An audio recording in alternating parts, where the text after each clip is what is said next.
It's Film Stash with Douglas Campbell.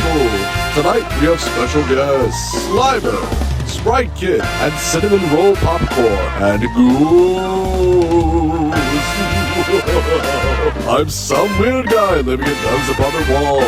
And now, the stash with no actual cash, Douglas Campbell.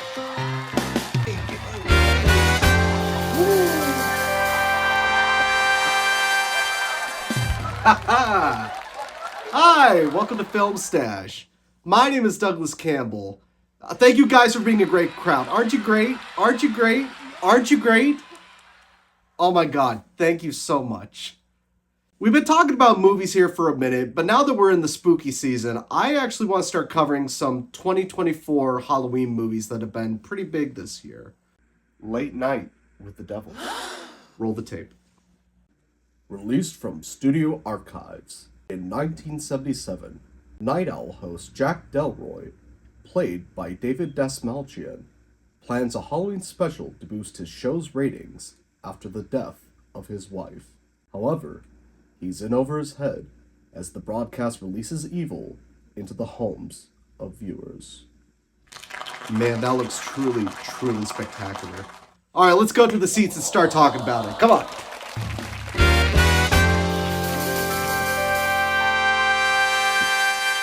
So, ever since William Friedkin's The Exorcist, any movie involving exorcisms, they have taken the same notes and the same approach with almost every form of exorcism movie. Same with found footage movies.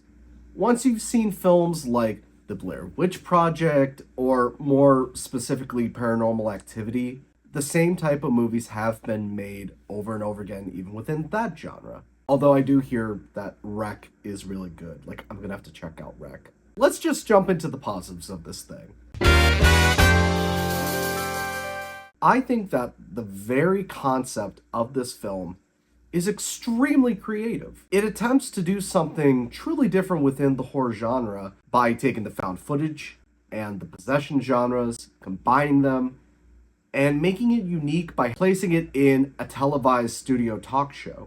And I think the film, for only taking place within the Night Owl soundstage and just that one location, I think it really utilizes the restrictions that it had very, very well. David Dastmalchian, who I've seen pop up in various roles over the years, most particularly known as the Polka Dot Man in The Suicide Squad, and appearing in other smaller roles here and there, he does a truly fantastic job transforming himself into Jack Delroy and making you believe that this alternate history happened where he and Johnny Carson had this feud and he was always number two.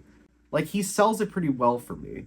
And while I'll admit a lot of the work is done within the prologue to give it that real world feel, I do think that the little subtleties that Dastmalchian brings to the role, it makes him feel more than just a late night show caricature. And when it comes to him and the settings and what they do just to kind of convey the sense of verisimilitude, it does a pretty good job at maintaining suspense.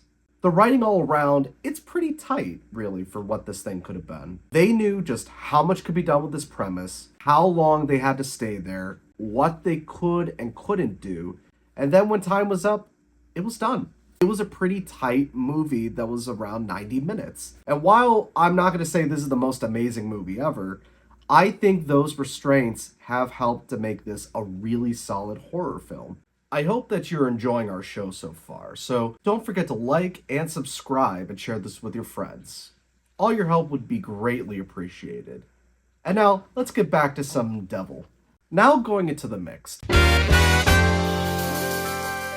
A lot of the production and what they do to make this film seem like it is a 70s talk show, I think that level of authenticity, it is just fantastic. The aspect ratio of the TV, the colors, the grain that you could see, even the sound, the shitty sound, it's all great. It looks like something that you would pull right from the archives. I know what you're probably thinking then. Doug, you old scamp here. Why would you get something that should be a positive and make it a mixed.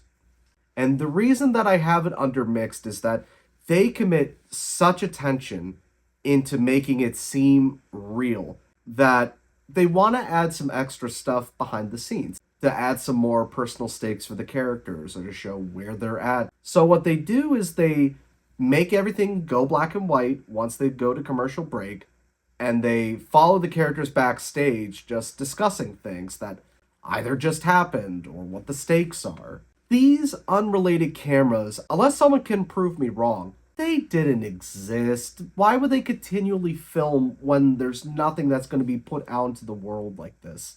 It makes no sense and it ruins the immersion a little bit. Those type of cameras, as far as I know, they didn't exist. So it's just there to add extra tension, which I think is good, but you're not fully committing to your bit that you set up here with this movie.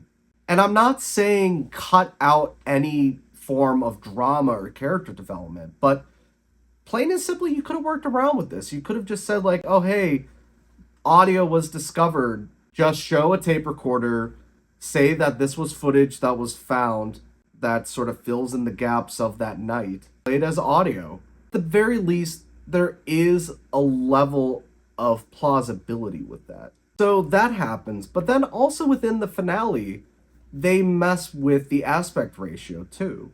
They break the immersion by expanding the aspect ratio towards the standard aspect ratio of movies today. By doing this, it also defeats the purpose of found footage. It doesn't really work with it. What's weird is, like, I kind of accept that because at this point in the movie, whenever all that shit is going down, I'm sucked into what's going on. So I kind of forgive it a little bit with that. Now, before we continue with our review, I just got word from our producer that our special guest just arrived.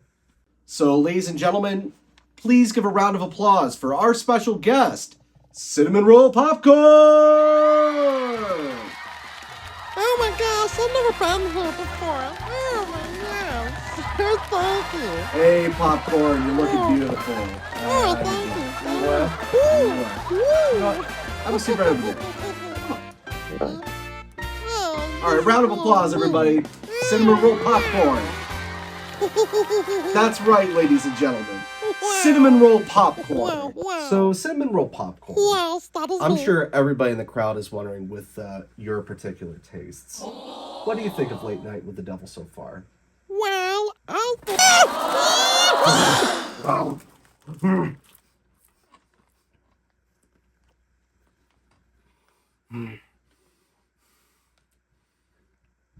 Yeah, like, you do taste a little bit of the cinnamon roll. It is nice and fluffy.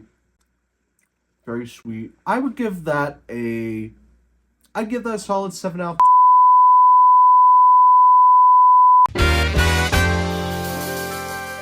I don't honestly have a lot of negatives with this movie. I thought it was generally well done altogether. But if I could place one negative with the film, I think that some of the special effects, they don't look that great. It sticks out to me is like what I've mentioned before. It's about the immersion, that I am watching an old broadcast.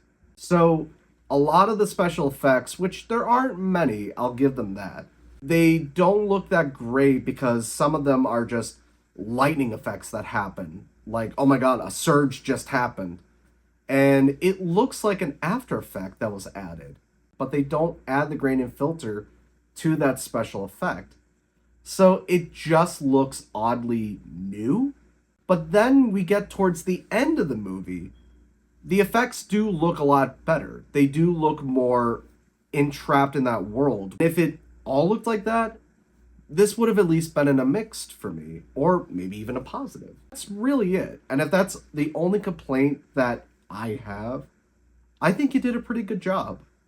So if you are looking for a different kind of Halloween movie, you've gone through all the Halloweens, all the Friday the 13th, all the Nightmare on Elm Streets, this is definitely a movie I would recommend. I would definitely check it out if you're a physical media collector like me. They do have it available right now on DVD and Blu-ray. They do have it available to rent or buy through a lot of media retailers. Like, If you do have Fandango at home or Google Play, they have it available there. Or if you have AMC Plus or Shudder, that's where it belongs too. So honestly, there's so many avenues to check it out, so please watch it. I would give this movie a solid 8 out of 10. Oh, I'm actually getting word from my producer here that we gotta wrap things up, we gotta speed things up here, so I will make this quick. This week's recommendation, I highly recommend checking out Paranormal Activity. If you are looking for a film that deals with the occult and the paranormal, but it's set in one location, I think the original Paranormal Activity, it is a fantastic slow burn that it still creeps me out to this day, some of the things. So I'd say check that out if you're into Late Night with the Devil. Well, that's all the time we have for today here at Film Stash. I want to thank my lovely live studio audience here for the support. My name is Doug Campbell, and if you excuse me, I gotta add to the stash.